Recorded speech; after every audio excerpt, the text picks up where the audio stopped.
Welcome to Brunch with Brooke and Bryn. Woo. Episode 4. We made it, Bryn. How does it feel? Wild. It still feels weird that we're doing this and we're still doing this and planning on doing this for years. So we'll be around for a while and we're excited to see you in the journey. Yeah. How was your week been? I know you're sleep deprived. Yes. So you can expect to see me yawning a lot, and there will definitely be moments my brain will be loading. So bear with me. Yes, I did not get a lot of sleep over the weekend. My husband and I were celebrating a friend's birthday. Super fun. And we stayed up until the ungodly hour of 3 a.m. So. And then had to be somewhere at 9 a.m. the next day. Mistakes were made. So I'm really tired, and I am definitely looking forward to getting my 8.5 hours of sleep tonight. It's going to be my form of self-care. Good work. Good work. How about you, Bren? What's going on with you? Let me remember what I did this last week. I see what you're doing here. It's a very strategic way of helping me feel okay about thinking about stuff. I feel like, we went on a hike. We did a hike. It was 8 miles, and it was I didn't expect it to be scenic, but then it was actually very scenic, and it felt like a 5-mile hike, even though it was 8 miles. So I don't know if that means I'm more fit than before, or if it just wasn't that hard. I don't know what that means. But it was really fun. We went with my sister-in-law and my brother, and that was fun. And I went to a wedding this last week and saw a very close friend. So that was fun. You were telling me about that earlier. Season. So sweet. Yeah. Mm-hmm. Yeah. The bells are ringing. Anyway. Cool. Well, we have a podcast today. And something we are excited to talk about with you today. Our theme is values. I'm so excited about this. I love values work. And I feel super empowered whenever I slow down and I talk about values, or even when I hear about what other people value. And just before we get into it and Bryn gives a roadmap, values pretty much just come down to what's important to you. How do you want to live your life? What do you want to be known for? Values help lead us through life and create meaning. And humans are meaning-making machines. Truly. Okay. I like that. We're going to talk about that more. And our last episode was on engaged living. And if you didn't listen to that one, it's fine, because you can still learn about values. But if you listen to all of our podcasts in a season are linked by a theme. So this season's theme is living a great life. But you can also listen to them separately, and it's fine. But if you really like this episode, you can go back and listen to our engaged living episode, because it's linked to this. And then if you really like that episode, you should listen to our happiness one, because anyway, they all build on top of each other, but can be listened to separately. So yeah, they work together as a team. So today our roadmap is we are going to start by talking about what are values, what is meaning, what is purpose, kind of some nuances of purpose. The next section is how to actually determine values and purpose, and I've come up with a few exercises that I feel like they're the 3. If you have done these 3 exercises, you know all you need to about values and purpose. That's my take. We have good stuff on the menu for today. The brunch menu. Yes. Okay. Yeah, so like Brooke said, values are what we care about. Core values drive your behavior, and when you align your behavior with those values are going to help you live an engaged, full life. That's very well said. And to add to that, what is, at the end of the day, the most important thing to you? What are your core values? And what do you need or want to be doing in your life to move towards those core values?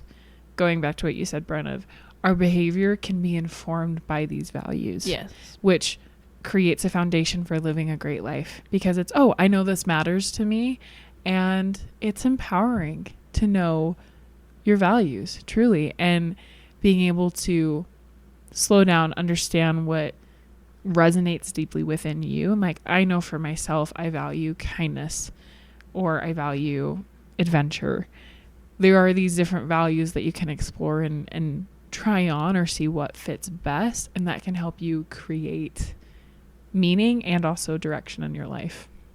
Yeah, I love that. That really shows why values are important. Because I think often we like do these values exercises and it's like, great, I know these things, but if you don't act on your values, it's all for nothing, you know? Like, it doesn't matter if you know your values if you don't use them to inform your decisions and actions.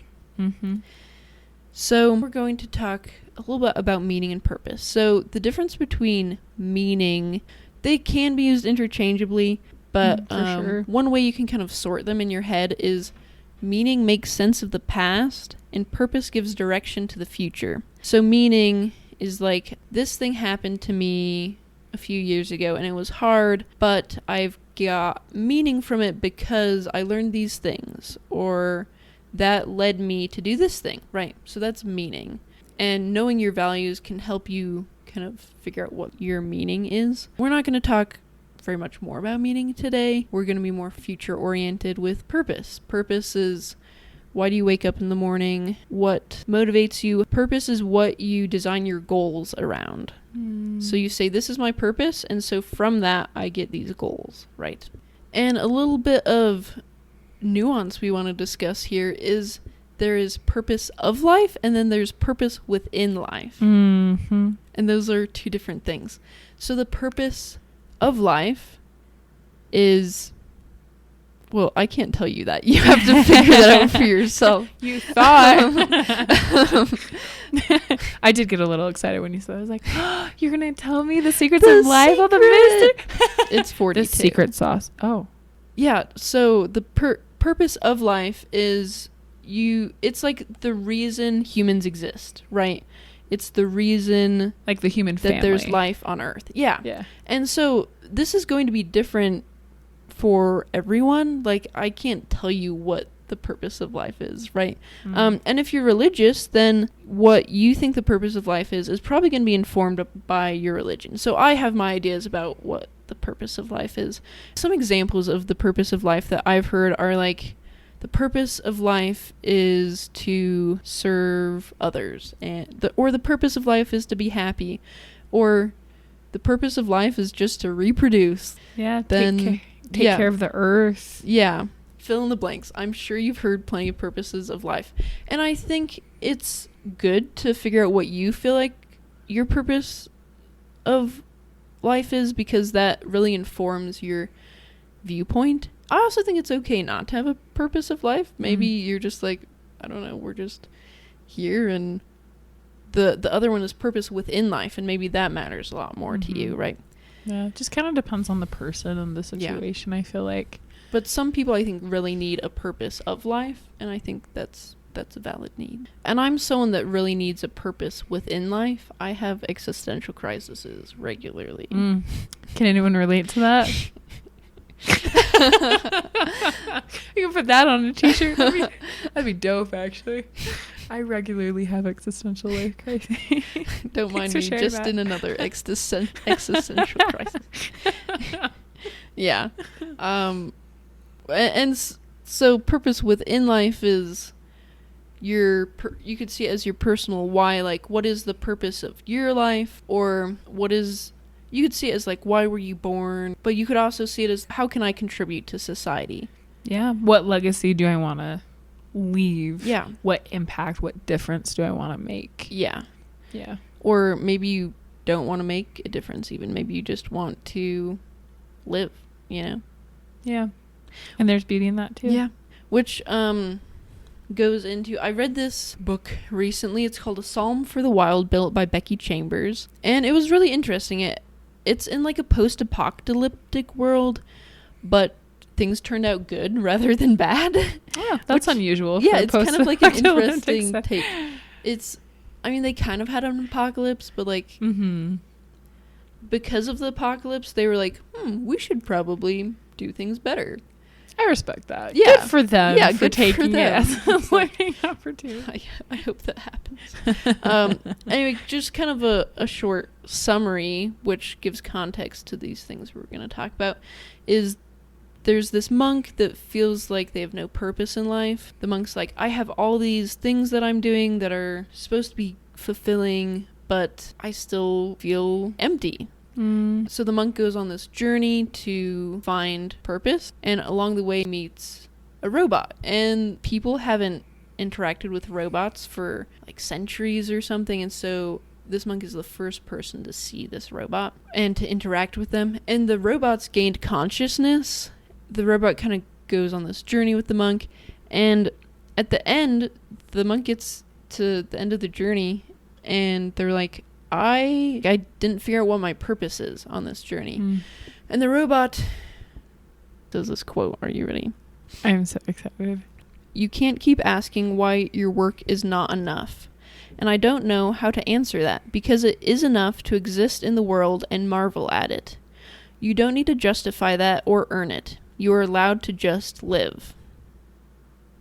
Oh, that gave me chills. Humans are always trying to justify our existence, and we feel like we have to be worthy of life in a lot of ways, right? We're so purpose-driven, like Brooke was saying, we're so purpose-driven, but think of the animals and the plants. They don't really have a purpose. They don't need to make the world a better place. They just live their lives. Like, I think of my dog. My dog just lays there most of the day, and she sleeps a lot, and we take her on lots of walks, and she smiles, and it's cute. But it's like Peter is adorable. She is such a cute dog. And like, I never look at her and I'm like, you have no purpose. Like, you're not contributing. Yeah. It's like, she doesn't need to be productive. She doesn't need a purpose. She is okay with just being my dog. I had this realization a few months ago that why can't I just live? Obviously, I want to be a contributing member of society to an extent and, like, do my best to live a good life. But why can't I just live and do my thing? And why do I have to keep having existential crises? Why can't I be at peace with I am alive, and that's beautiful in itself? I love this. The quote says it really, really well. It is enough to exist and marvel at the world. We forget that, and I think the way the world works right now and social media, there's just a lot to do. We have a lot of choices, a lot of pressures, and it's enough for us just to exist. Yeah. And often I think for me, where my brain goes is, in order to be deserving of taking up space, I need to be accomplishing something. Where does that come from?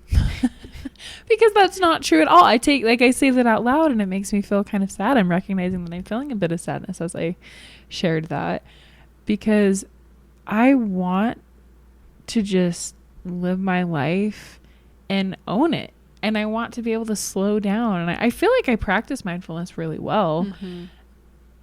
Giving myself the permission to just show up and exist and marvel at the world or my life or the relationships I have and the people that are in it and what I have learned, how I have grown.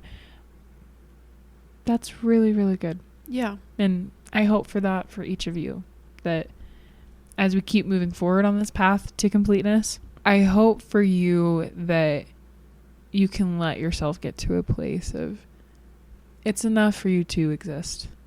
And yes, create purpose. Do things that you get excited about. Pursue your core values and live aligned to them. And it's enough to exist. It's enough to be. I think that's a good, gentle reminder for myself. And the robot also says, do you not find consciousness alone to be the most exhilarating thing? Because in the book, the robots didn't have consciousness before, right? And so they're able to appreciate that gift in a way that humans aren't. And I just like, we are alive. Isn't that so amazing? Thrilling, actually. Yeah, just the years you have on this earth are so precious. And I think some people may listen to this and say, well, you can't just like do nothing. You can't just like lay around and not contribute, and like we all have to work together. And yeah, I think we do need to work together, and I think you should try to contribute how you can. And not everyone can pull their own weight. That's just a fact of life. And that is what makes us human, the fact that we take care of people that can't pull their own weight, you know?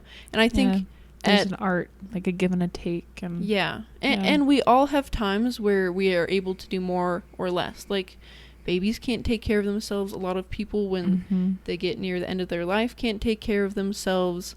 You may even just, when you have a really bad fever and you need someone to make dinner for you, right? We all have times that we can't take care of ourselves, and we all have times that we're the ones taking care of others, and that is okay. I just think we want to contribute, but we live as a human family, and we all are taking care of each other and being taken care of, and that's okay to not be the one doing the work all the time, right? We live in a human family. Each of us have our own capacities, which capacities just come down to, there are some days I can give a lot more. I'm willing to, and I'm able to. And there are some days I need more. I need more support, a little bit more care, TLC. We're part of the human family. You don't have to do it alone. It's okay to ask for help. And it's okay when you need a little bit of extra support. Yeah. I think the problem is when our need for purpose goes to the extent where it's like we have to change the world. We have to be famous. We have to, when it's okay to work a 9 to 5. It's okay to just raise a family or not raise a family or whatever you do. It's okay to live a normal life, and your purpose can just be like, I go to work and I try and take care of the people there and help them, and I just try and be a good human, and that is so powerful in itself, right? It's very profound, and oftentimes I forget how much good a simple action of kindness can do. There is magic in just slowing down and being intentional with our actions and how we treat others. There's magic to that. And it can be the difference of making somebody's day so much better, or being an answer to prayer, or someone's having a really hard day and you just give a very friendly, authentic hello. That I've been the recipient of that countless times in my life, where I was just having a really crummy time, feeling pretty down, and somebody was just genuinely kind, and I felt seen, and I felt important. And it was that moment of connection that I think is so big, and it's just part of life. It's part of being human, and it's important to understand that everybody has their own ways of creating purpose in their lives. Everyone will have their own values. Something that is important to do is being able to recognize why the other person is taking that position, or why that value is so important to them. Like, it's good to have a purpose, and oftentimes we can find people who think or behave similarly. And like, Bryn, you teach me so much, and we have some similar values, and we have different values. And if everybody was the same, we wouldn't learn anything. If Bryn and I were both the same, I wouldn't learn anything. Yeah.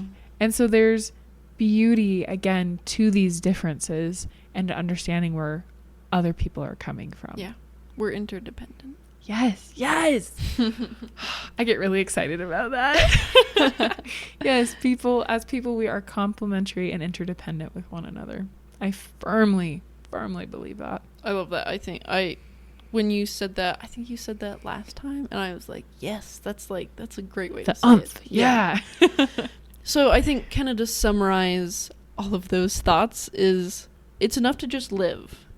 And we should, try and contribute where we can, but it's okay to just live a normal life. And there's times where we're taking care of others, there's times where we're being taken care of, and all of those are normal and valid. So, with all of that in mind, it is valid to want a purpose, because as much as it's enough to just live, I think a lot of people are very purpose driven, and so it's valid to want a purpose. You can have both. Be like, it is okay for me to just live, and maybe you're very purpose driven, and so it's okay to accept both of those, right? So we can have a purpose, but let's expand our view of it to be like, we don't have to just be famous and the most contributing member to be valid. Let's say it's okay to just live and exist, and even that is contributing to society in itself, I think. Yeah. Cool. So it's okay to want a purpose, so we're going to talk about how to find purpose. So excited. I think for me, something that's pretty key in this next bit is it's not about finding or, it just falls into your lap. Values is about taking an active role in deciding what matters to you and deciding your purpose and deciding your core values. And for me, it's been through a lot of experiences, hard stuff, good stuff, everything in between, that I've realized, okay, kindness really does matter to me. And that is a very, very deep value that I hold. I've been able to figure that out about myself, and also I have chosen it. And I can describe what it means to me and then how I can live a life that honors that value and how that can inform my behavior. Yeah. You don't find your purpose, you decide your purpose. I think a lot of people just wait around for, when my purpose is just going to come to me one day. One day I'm just going to figure out my purpose in life. And then from there, everything will be great. I'll be so driven and motivated. I think that does happen to some people. I think some people, they suddenly find their purpose and they're like, yep, this is what I'm going to do. Some people know from the time they're 5, they want to be a doctor,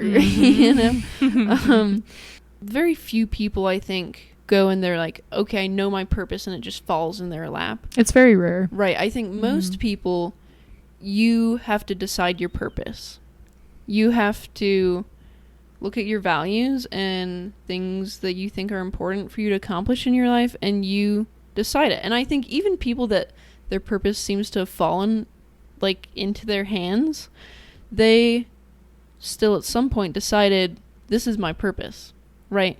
And so in reality, everyone has to decide what their purpose is in life. And I think that's very game changing to look at it that way, because instead of being like, I'm just waiting around for my purpose and one day I'll figure out what it is, you can say, I'm just going to decide what my purpose is. I've figured out my values. I've figured out a lot of things I want to do with my life, and so I'm just going to decide this is my purpose and I'm moving forward. You can take an active role in that. Right. It's your story. Yeah. You get to choose. Now we are at part 2 of our episode, where we're actually going to talk about how to determine what your values and purpose are. I have 3 exercises. Like I said before, these I have used and done myself, and some of them kind of pick from other things, but I've mostly developed them from my own experience. So we're going to talk about how to find your values, how to find your character aspirations, and then how to find your purposes of life. I've picked these 3 because I think if you have just one of them, it's not complete, but when you have all 3 of these, you have a complete view that helps you make choices well.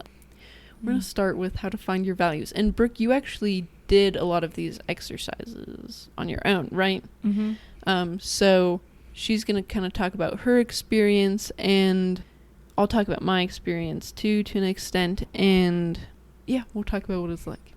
So we're first going to talk about how to find your values, and these are your core values. I would encourage you to probably listen to this and then maybe go back and do it. And our Patreon bonus content for the week is actually, I've written all of the steps out, and so it's really easy to reference and do at your own pace. So if you're one of our Patreon supporters, then you can do it that way. And it looks really good. Bryn put a lot of time and effort into it. Thanks. And it was hard. It's exciting. And you can do hard things. So as we go into talking about values, I want you to assume that safety and health are values. I think all humans value that. If you don't, I'm a little concerned for you. But you probably value safety and health, right? And within safety and health goes mental health, rest, self-care, whatever safety and health looks like for you. Because all the values are very personal, so even safety and health are going to look different depending on the person, right? What healthy looks like to one person may look different to another person. Absolutely.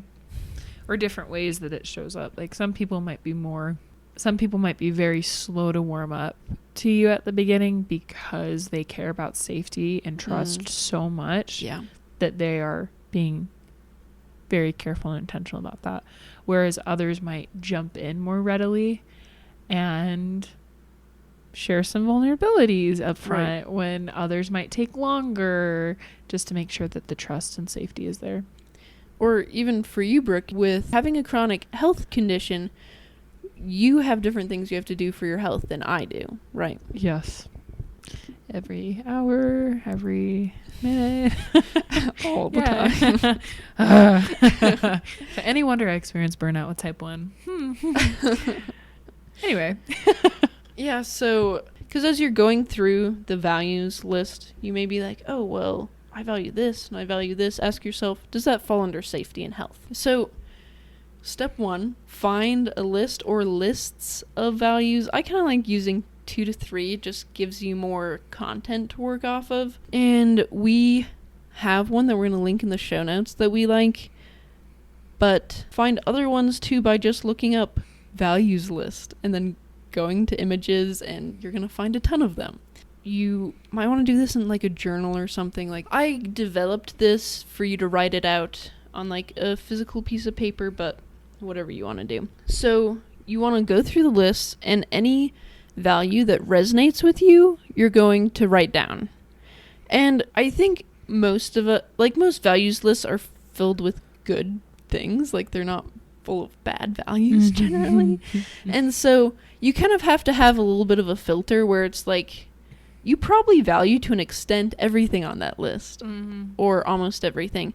And so it's like ones that you feel a little bit more strongly about. They don't all have to be super strongly, but just anything that you're like, yeah, that's like important in my life. Yeah, and with some of my clients, when we do values work, it's okay, write V for very important, or write Q for quite important. Like you can come up with your own way to code things. Yeah. Essentially though, it comes down to what is good, better, and best. Yeah. And yeah, values, everything on the list will be good. However, there will be values that jump out to you more. Yeah. That feels better for you to decide on as the best values. Yeah. As we go through, we're going to narrow it down. So step 2 is writing down all the words that resonate with you, right? And so step 3 is you have this list of values. So now you kind of have to narrow it down. If you have a huge list, then if you have like 60, then narrow it down to like 30 maybe. But if you have a shorter list, narrow it down to maybe 20. And so you're finding, like Brooke said, good, better, and best. So what are you probably want to have better and best, like you're very important and quite important on this list now. And so then step 4 is you may notice that a lot of your values are kind of interrelated. And so come up with a few symbols and then mark ones that are interrelated. Maybe you're like, okay, I have love and I have kindness and I have service. Those all seem related to me. So you mark all of them with a star. And then you have honesty and respect and quality of work. And you mark all of those with a circle. So you go through your whole list and maybe you have 6 to 8 different marks, right, that you've done. And some of them can overlap. Like you can have ones that are marked with a circle and a star. That's okay. And then you write down all of those ones that are in that list. So all of the stars, write those down and write them all down separately. And then you're going to find a word that summarizes that list. So you have love, kindness, service. You could put that under compassion. You have honesty, respect, and quality of work. You could label that integrity. Just a word that you feel like encompasses that. So that is step 5. Now those words you have, those are your values. Those are your core values. And now you probably want to maybe narrow down or combine some of them. For example, if you have like 15 different ones, that's not very practical for just everyday use. Yeah. And so I would encourage you to have 4 to 8 core values. And how can you combine some of them? Which ones can you kind of put those lists together? Or maybe you're like, came up with 3 lists, or 3 different words, and maybe then you can expand it. Maybe you may have oversimplified some of those things. Mm-hmm. The goal is to get to the tippity top of your values. Yeah. So once you've done that, look at your list and be like, are these things that seem to resonate with you? Or do these seem like the most important things in your life, right? Mm-hmm. And then you have your core values. But you need to know what that looks like for you. Because one of my core values is goodness. But what goodness looks like for me versus if goodness is also one of Brooke's core values is going to be very different. And so you have to say, what does that look like to me? So now you're going to list out all of your values that you decided on. And then you are going to write down as many things you can think of that are actions for those values. So what does living that value look like in your life? And you have to be careful here because this is not what society or your family or your friends thinks living that value looks like. It's what you feel like living that value looks like. Mm-hmm. Which is, again, where the self-authorship piece comes in. Yeah. And it's helping you visualize it. So essentially, it's having examples of it in your life and also showing yourself what the value could look like how you can move forward with the value. What would the action be?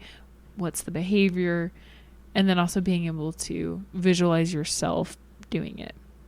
Yeah, which is important because then it's like, I think as you do that exercise, sometimes when you're visualizing it, it's like, okay, is this something I actually care about? Yeah, like, what does it actually mean? Right, like making your action list can help you say, if I was doing all these things, would I feel more fulfilled in life? Would I be... Yeah. Right, so it can kind of be a check to see, is this actually one of my values? And the main purpose of the list is to tell you how to live those values, but I think it's good to have it as a check, and visualization is so good. So I like that. Yeah, so keep your action list as a reference, and when you're setting goals, you can use it. You can look at it and say, okay, living my values looks like this to me, so how can I make a goal around that? And then I'd really encourage you to get the list of your values and put it up somewhere where you can see it. I have a wall in my house that I have all 3 of these listed out, where I can look at it often and just remind myself, and as I'm making decisions throughout the day, I can say, okay, I know what my values are, and so I can base my decision off of my values. Mm-hmm. Which is really neat, and just such an example to me of you can do it. And it's actually quite simple. It might take time at the beginning. Yeah. And then once you know what your core values are and how you can live aligned to those values, it's easy to move forward, and you can give yourself those gentle reminders of, yes, this is who I am and here's what matters to me. I'm excited to do my thing and get out there. It's so empowering to say, I know what I value, and so I know what choices to make because of that. Yeah. It's giving direction and purpose. Yeah, for sure. One thing to address with this is I think that your values shouldn't really change throughout your life. I came up with my values about 2 years ago, which obviously is not a lifetime, but I still feel like very strongly about my values. I don't know. I'm open to the idea that some of them may change, but I think generally they should stay the same. And so if you find that your values, if every month you're like, I don't really know about this value anymore, that's probably not actually a core value of yours, right? I think our values are very ingrained deeply into us. To summarize what I heard from you, Yeah. it is more likely that a core value will last longer and be held by you throughout your life. Yeah. And I do believe that it can change. Mm-hmm. It's also suggested that if you're constantly changing your Right. list of 3 to 8 values every couple of months, maybe you didn't hit your core values. Right. And that's okay. That's information for you to be able to go back and do this exercise again. Yeah. Because the whole point of this, of knowing your values, is so that you can create a good life for yourself. Yeah. And get excited about things. So finding your core values will give a lot of direction and purpose. Yeah. And importantly, your action list will change. Mm-hmm. So what your values will probably stay more or less the same, but how those actions look in your life are different for the different stages of your life, right? And how you grow. So your core value list when you are in high school, your actions towards education or learning are going to be different than when you're in a job, right? Mm-hmm. And what kindness looks like when you're in college is going to look different than when you're retired, you know? Mm. And what health looks like is going to be different. And so every once in a while, go through your action list again and write down, what do my actions look like now to live these values? Kind of like a check-in. Yeah. Yeah. And an interesting, here's where I was. Here is where I am. Yeah. What's similar, what's different. Also, it could be a fun way to just look back on the past few years or months of your life. Yeah. And it's, maybe when I was 21, I didn't expect that now at 28 I'm doing this and that, and the values have been this continuous guide for me. Yeah. That's a cool idea. Yeah, it's cool to see how they guide you even as your actions change. So, and I think that as great as it would be to figure out your values the first time you do this exercise, I first did this exercise, and then about a year later I kind of did this exercise for like a work thing, and then I really thought about my values a lot for the next year, and then I was like, I think I'm ready to like really decide what my values are. And that is when I really did this exercise and came up with core values that I really felt good about. So I think I would suggest do this exercise as soon as you can, but then think about it and test it and be like, okay, is this working for me? Do these really seem to be my values? And then like 3, 6 months, a year later, come back and say, okay, are these my values? What should I change? Maybe do the exercise again and see what you end up with. And I think like after about a year, I think you should be able, if you're kind of thinking about it every once in a while, you should be able to find, these really are my core values. It's exciting. It's in my mind, it's a very helpful place to be, because you get to learn more about yourself. You get to learn what your core values are. So take time with this exercise to really be intentional with it. And I think like doing this first exercise will probably take like an hour. Like doing all of these, maybe 2 or 3 hours, you know?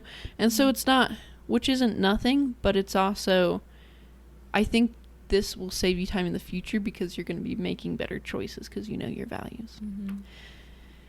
And if you have a partner, you can find your core values as a couple. Oh, yes. I get really excited about this. Are you a marriage therapist or something? Yes. Training to be. Just some thoughts. Take it or leave it. It can be such a beautiful thing to talk with your partner about what you want to accomplish as a couple. What do you want to be known for? What do you want to do together? What do you want to do for others? What do you as a couple want to be known for? And actually, when my husband Sammy and I first got married, Bryn was talking to me because we would go rock climbing. It was super fun, and we would just talk about life and stuff. Mm-hmm. It was like this podcast, except for just us. And yeah, it's just fun. I love conversations with Bryn. And you brought up, okay, have you talked about what you want to do as a couple? Like, what are your couple values? What's your couple identity? Yes. That's yes. So with that, I took it home and I talked about it with my partner, and I just said, what is our couple identity? I mean, we have the things we love to do. What is it that we want to be known for, though? And I think the most exciting part about doing this activity with your boyfriend, girlfriend, husband, wife, whoever you're in a relationship with, and it's serious enough, I think it is a really beautiful thing to understand what it is you value as a couple and how you can move forward honoring those values. It's very exciting. And then it's like, you have your person, you have your team. Yeah, it's uniting. Yes.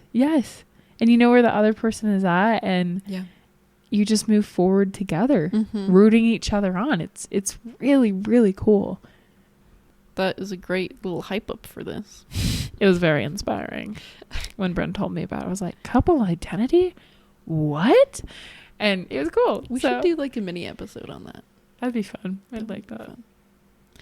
My method I've developed for actually finding your core values as a couple is you start by doing this exercise separately. So everything I just talked about, you both do separately, right?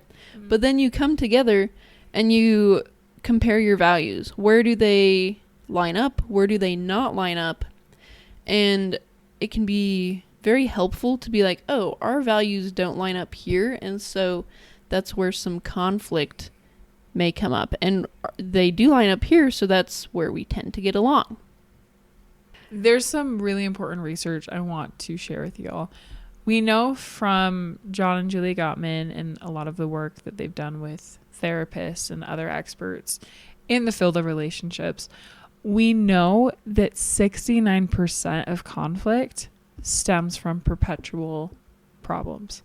I like to use the word perpetual differences because every individual is different. Every couple is different. We're all bringing our unique stuff to the table, the good, the bad, the triggers, the happiness, like everything.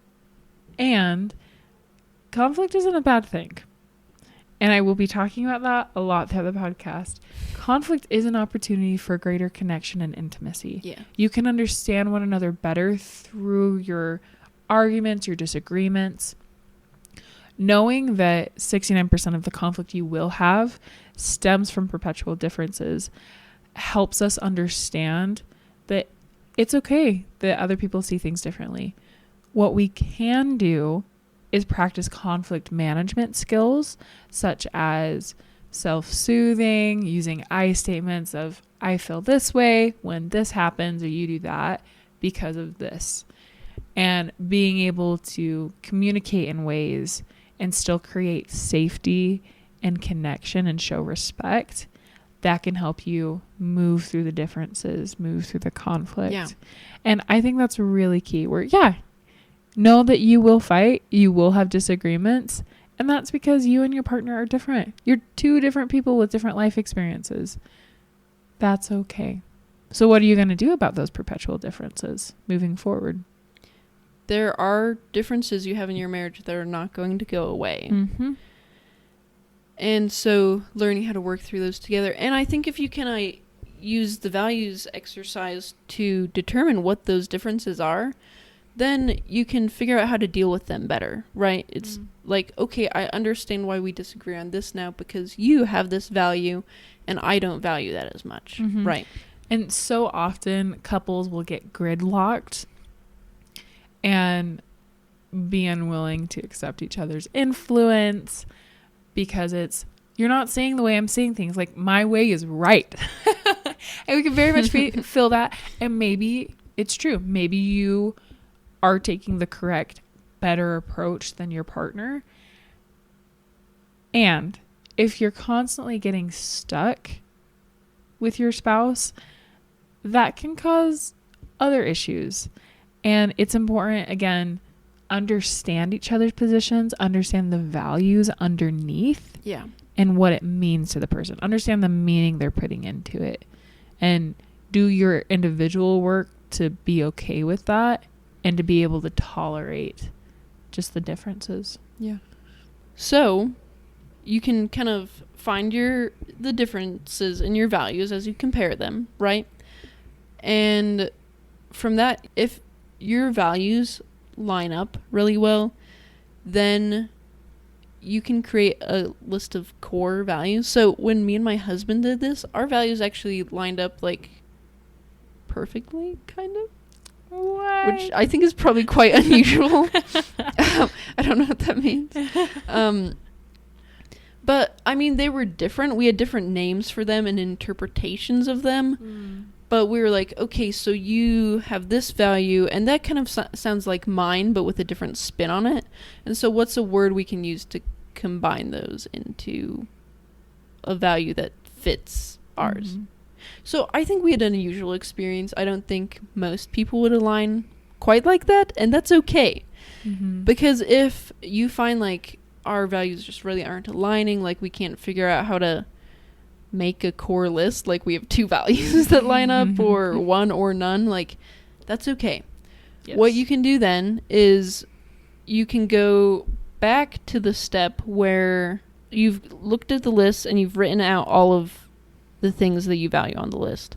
And then there's the step where you narrow it down to like 20 or 30. Go back to that step and combine your list. So you may have 40 to 60 things on your list, and then go through everything again. So you're going to mark, oh, these things are similar, these things can kind of be grouped, and so then you're doing it with both of your entire lists and seeing how your values can align. And so you take them and then you can create the labels for each group. This one we're labeling compassion, and this one we're labeling integrity, and this one we're labeling growth, right? And then in that way, you can come up with your own list of couple values, and you can, and maybe you're like, I really don't value, like maybe your spouse really values compassion, but you're like, I'm not into that, like that feels weird to me or something. But I think you should at least be able to value the fact that your spouse really values it. Don't dismiss, don't invalidate. Right. That's not going to bring you closer together. It'll just cause pain. Yeah, so I think if compassion is something that your spouse like is quite important but not very important, maybe it doesn't have to go on your couple's values list. But if it's something that your spouse is like, this is really, really important to me, I think it should go on your list. And you have to recognize that you as a couple are a team. And so you may have things on the list that you don't value as much, but just by virtue of the fact that they value it, you should also value it like to an extent. Yeah, I do agree with that. Being able to understand and see the relevance in your spouse's life, seeing the relevance of the value too. And it doesn't have to invalidate your values. Not at all. No. And you can respect, like, and your spouse should give you the same courtesy where they will respect and try and help as a couple you guys live those values, right? Yeah.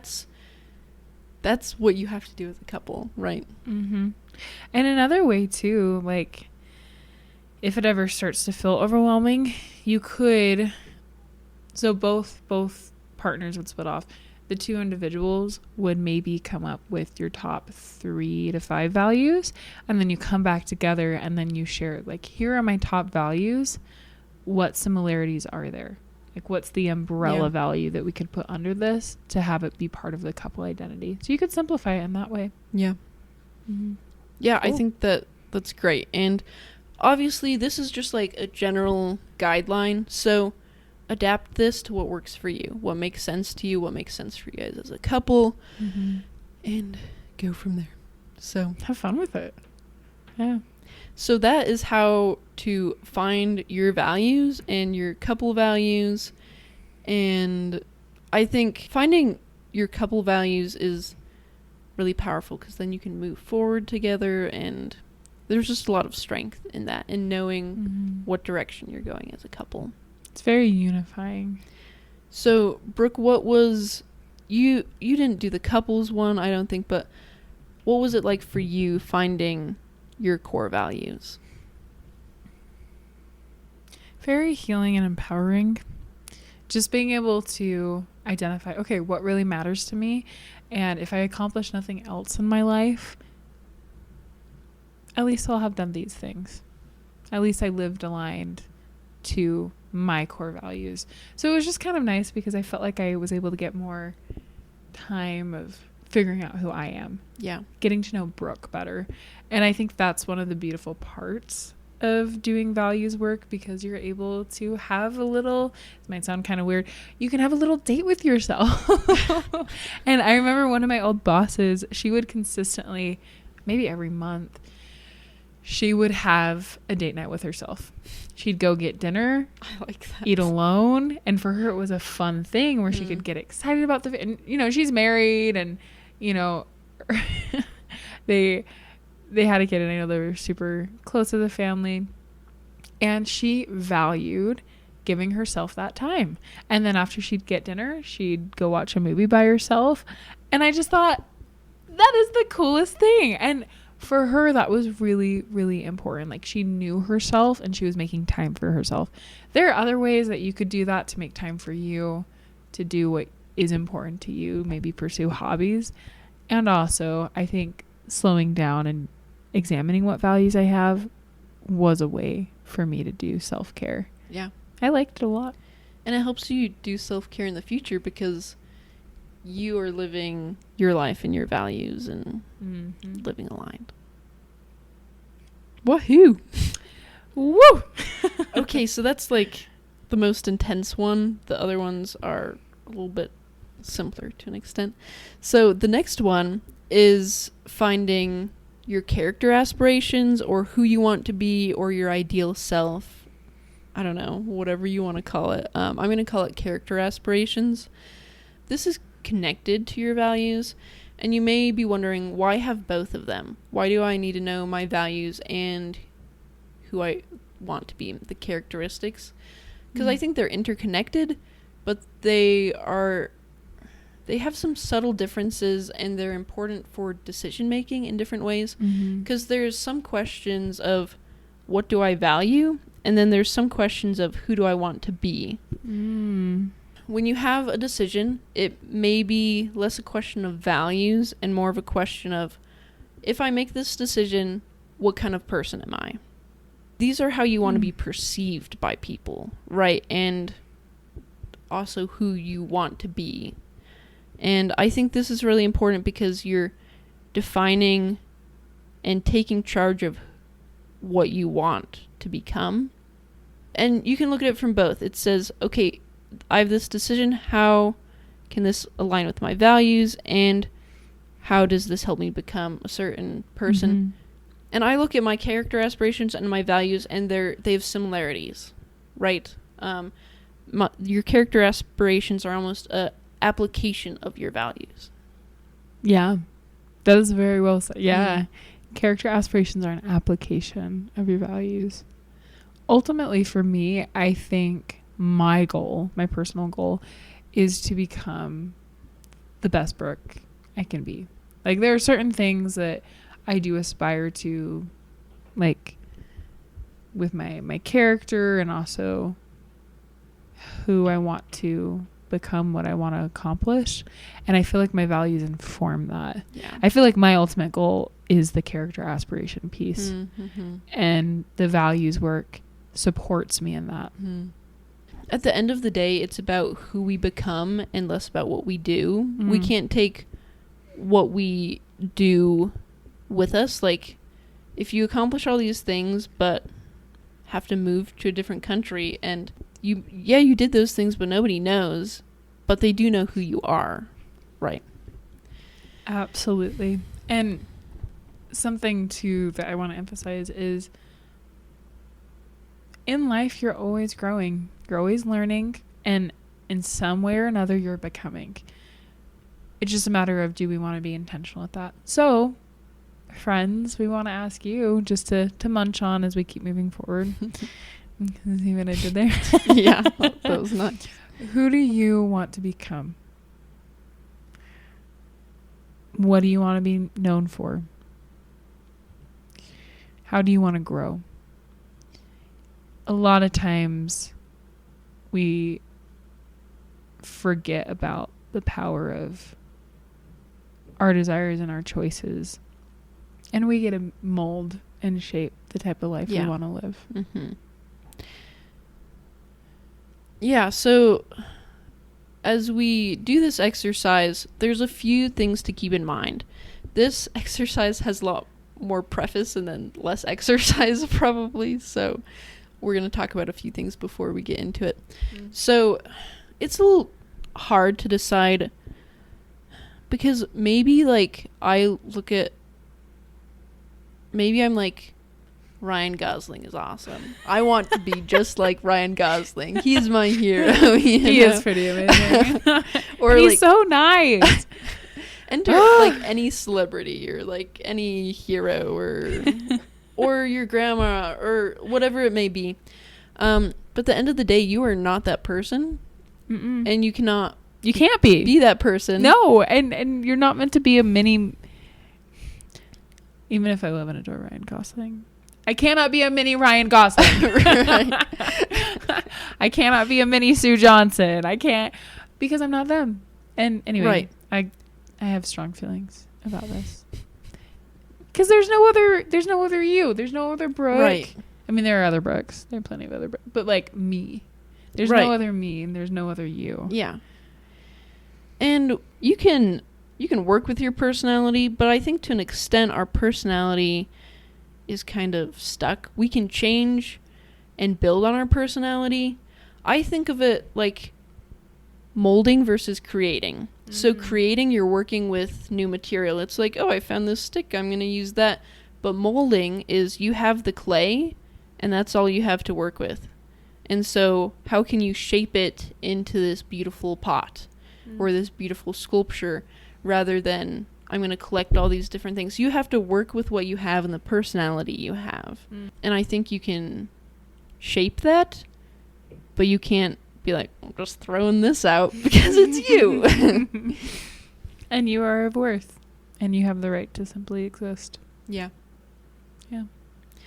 So I think as you do this, you have to take into account, like when I did this, I thought about, okay, what are my strengths? What have people throughout my life said, you're good at this, or I appreciate you because of these qualities? What things do you already have that make you, that you can build off of as you figure out your character aspirations? One exercise that you can do pre this exercise is you can text or talk to close friends and family members or really anyone and say, what are 3 words that you would use to describe me? Do you remember when I asked you this? That is a great idea. Yes, I do. Okay. I had to do it for graduate school assignment. Oh, really? At the beginning of last year. And it's helpful and also interesting to see what people say. And it's good to know how you're perceived. Absolutely, yeah. Well, we miss things sometimes, or it's helpful to get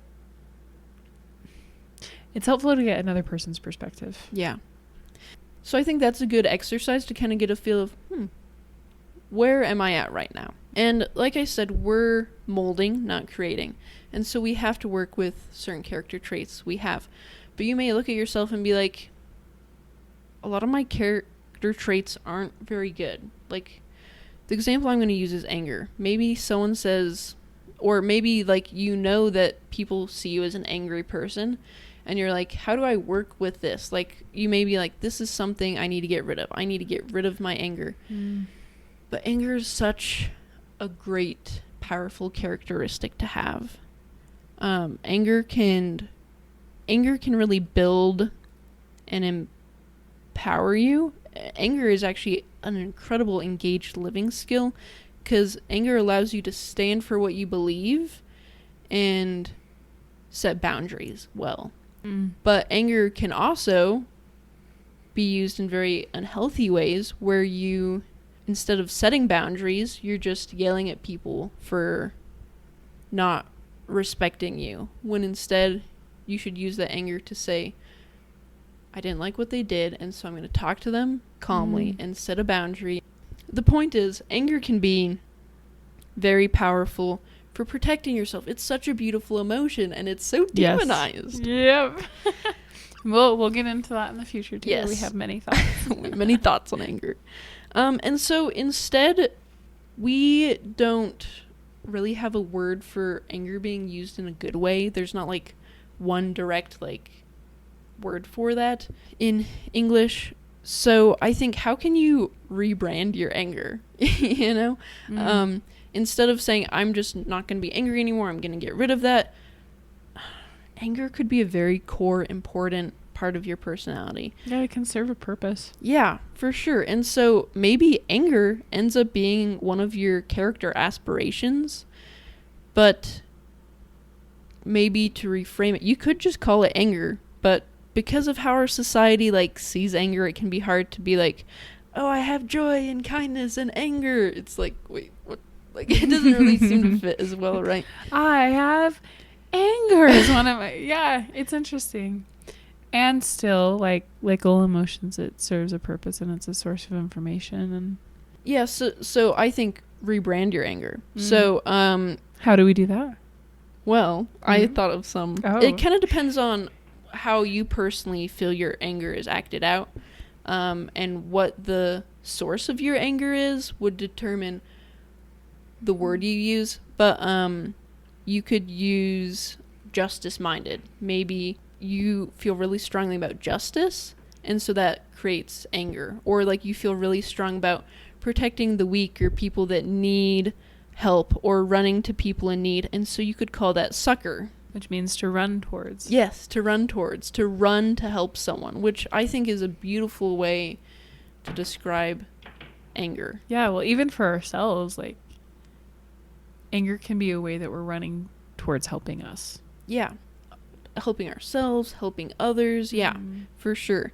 Or you could call your anger tenacity. Whatever kind of core meaning your anger has, how can you see that as a good thing and use it to help others and use it as a good thing? You don't need to get rid of your anger. You just need to use it for good. I like that. And I think with maybe you're a pretty melancholy person. We talked about this in our happiness podcast. Melancholy can be, maybe people describe it as sadness. Oh, you're sad, or you're depressed. It's different. But maybe you embrace melancholy, and melancholy can be so creative, and can really help you see the beauty of life. And so maybe being melancholic is actually one of your core character traits that you've always had. And I think a lot of this is about turning the things that you've seen as bad things but can't get rid of into beautiful things. Well, just seeing the opportunity in it.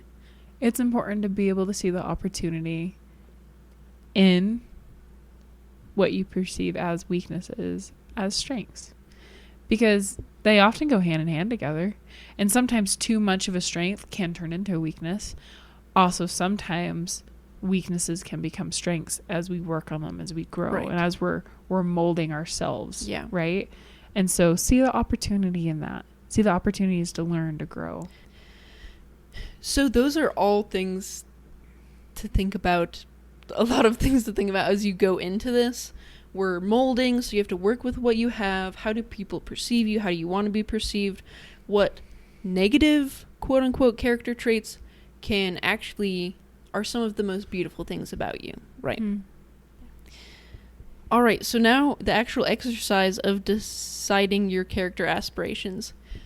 I'm not really going to repeat this because it's essentially the same as the values exercise, but instead of looking up a values list, you look up a list of character traits or positive character traits, and you go off of that, do the same things we did in the values one, but then instead of you'll still have like an action list at the end that you write, but it's kind of like, what does living those character aspirations look like to you? If one of them is kindness, what does a kind person look like to you? What would you do? If one of them is wisdom, what does a wise person look like to you? What things would you do to live that value or live to become that character aspiration?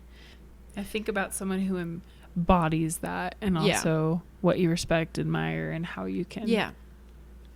Yeah, exactly. So once again, write down your list of character aspirations, put it on a wall, and reference it when you are making decisions. So what was this one like for you when you did it, Brooke? For me, it was a lot. We've talked about how for character aspirations, it is the application of the values. For me, it was really helpful to do because I could actually visualize myself doing things. Like, I can talk about, yes, I value adventure, and that's a very core value of mine. I love living my life to the fullest. Is kind of the umbrella piece there. How do I actually do that, though? And for me, it's, I want to be the type of person who initiates going outside, going on hikes, gathering people together, trying new things. Going out and exploring all of Utah's hot springs. Like that was a really big thing on my bucket list for years. And for me, every time I went to a hot spring, or I got a group together to go hiking, or I just went with my husband, it was, I am being the type of person who, yes, is adventurous and takes initiative, and I'm making memories. Like, I'm doing things, and I'm able to see the direct result of living aligned to my values and thinking about my character aspirations. And that was really cool. That's great. And that's very fulfilling to be like, I'm being the type of person I want to be. Yeah, it's really fun. Okay, now we're going to move on to the last exercise, which is finding your purpose, you could call it. There's lots of exercises about like finding like a purpose, but I don't love calling it like purpose. I see it as, if I can accomplish nothing else, I want to do these things. And so I call this the if I can accomplish nothing else exercise. Some people could call it finding your why. I just think it's powerful to narrow it down to like, if I can only accomplish a few things in life. And I think in reality, a lot of the things we want to accomplish are so big that they do take a lifetime. Well, it works in progress too. Yeah. And so figuring out, okay, what things do I really want to do, so that you can focus on those and not get distracted by things that are important but not super important. And another great thing about this exercise is a lot of purpose. Like, you're like, I need to find my purpose, and it's like one purpose. Humans are not like that. We have multiple purposes and multiple needs to fulfill. Like, I have a purpose within my family, and then I have more career-wise purposes. And when it's like, what's your purpose in life? It's like, does anyone have just one purpose in life? I don't know. We're not just Maybe one thing. Does, but humans are not designed to be put into boxes. No. And we're all so different. Yeah. And we're so a lot similar. more complex. Yeah. Yeah, so as you're doing this exercise, I just really want you to think about, like, what legacy do I want to leave? One thing I think about a lot is, at the end of my life, what things, if I didn't accomplish them, would I feel like I didn't complete my mission in life? I think a lot about, like, when I'm 70, 80, 90, hopefully I make it there. I think about, okay, if I was at that point in my life, what things, if I didn't accomplish them, would I really be hurting about? Thinking about the long term. Yeah. Getting into the nitty-gritty of this exercise, you're going to start by writing down 10 things that you want to accomplish in life. only 10. This is supposed to be maybe a little painful because, like, only 10. Right? You have to choose only 10. Right. And it makes it the ones that are the most important to you, though. It Right. helps you narrow it down. And I think it's easy to look at this like, I want to write a book and I want to start a business and I want to run a marathon. And, like, those are all good things, but I think, like, think about what's really going to make you happy. Like, one of my goals is to have a great marriage. Or, like, one of my purposes is to have a great marriage. Or another one of them is to give my future children a great childhood and prepare them for the future. Well, and not struggle with the things that I did as a result of some of the things in childhood. Maybe for some people, they really feel like starting business is one of the biggest things they need to accomplish. But I'd really have you think about this and say, what things is society telling me I need to accomplish, and what things are really going to give me the peace and joy and lasting happiness? It's a good distinction. Yeah, and I think it's going to be different for everyone, but I think having a great marriage isn't glamorous, right? Like, but it brings so much happiness to that couple, right? Mm-hmm.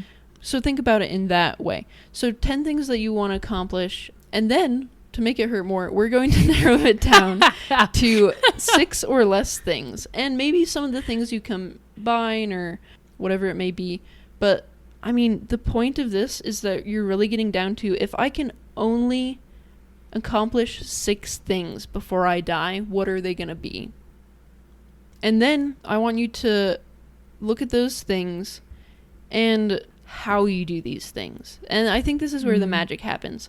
Instead of saying, I want to write a book, maybe your goal is, I want to write a fictional work that will heal the people that read it.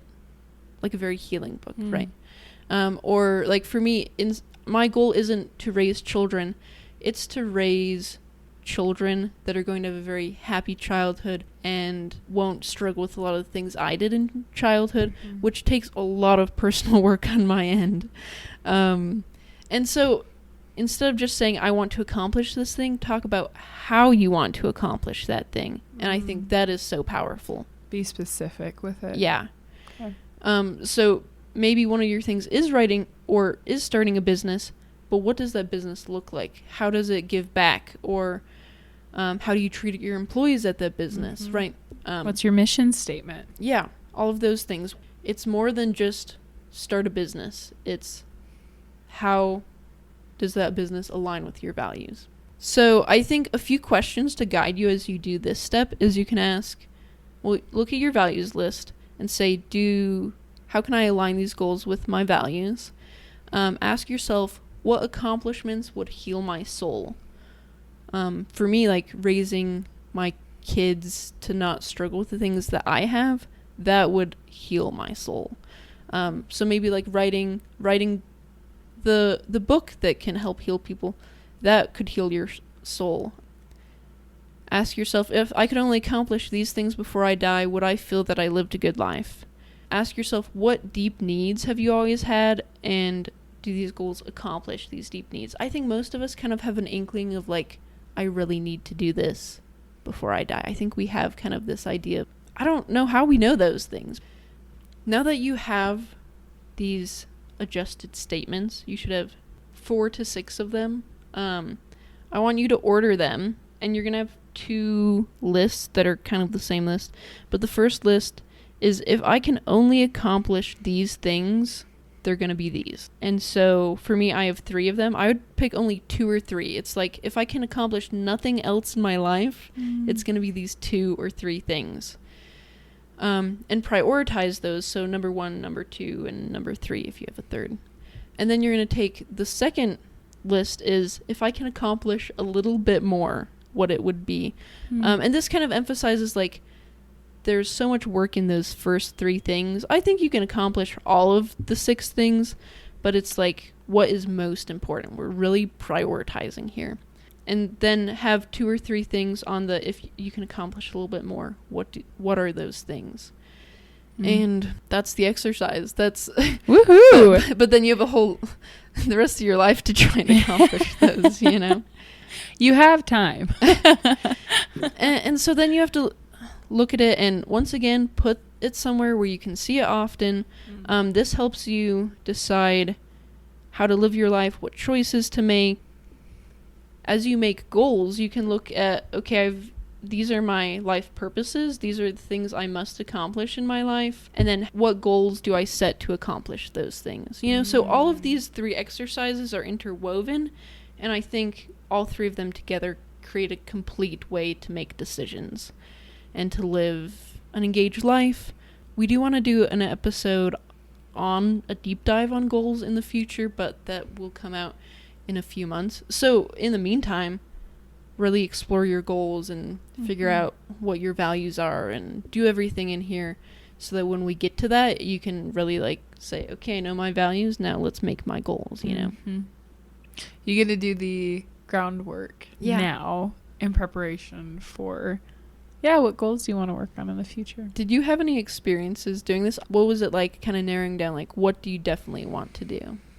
When you were explaining it, we're going to have pain happen. I kind of chuckled to myself because, one, I am somewhat entertained by dark humor. And surprising for my personality. Yeah, anyway, it is.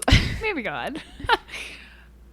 It was difficult and a little painful to narrow things down because, yes, I want to accomplish creating a beautiful relationship and friendship with my husband. And I want to be a good partner for him. I want to treat him well. I feel so grateful to be his wife and have him in my life. And I know he feels the same way about me. How can I keep building that? That's really important. And also someday I'd love to be a mom. However that happens, I'd love to be a mom. And I want to be a really helpful therapist who is ethical, respectful, like all of those things, right? I also want to serve and uplift those around me and help them feel like they're seen and known and cared for, that they're not alone. And also I want to have a good spiritual foundation in my life and continue building a relationship with Jesus Christ and God. And those are all very important things to me. And some are very similar to what you shared. And there were other things that popped up for me. And then it was, if I'm only choosing 10 and then I'm only choosing, 3, which ones are the most important? And ultimately I made my 3 choices and I feel at peace with it. And now it can guide me forward better. So it was tricky and it was fun. And I thought a lot about different things and now I get to move forward with it. That's really beautiful that you feel at peace with it now. You're like, that was hard to narrow it down. But I think part of that peace comes from the fact that you know what to focus on and you know that what to move forward with now. Yeah. What my passions are and what matters most in the grand scheme of life. Yeah. Yeah. All right. Those are the 3 exercises and our whole conversation on purpose and meaning. I guess we should sum it up. Do you want to sum up the first part? I would love to. So at the beginning, we focus more on what are values and how can we create purpose with values in our lives. And we talked about ways that you can slow down, see the benefit of knowing what your core values are, and also how they can guide you with your interactions, with the choices you make, with the time you spend in a day. And it very much is an empowering way to find purpose within your life. So like your personal why, for example. And it's okay to exist in the world and marvel at it. I think that was a really big takeaway of mine from that first section of it's okay just to give yourself the permission of you're here, you're living, we're figuring things out, we're learning and we're growing.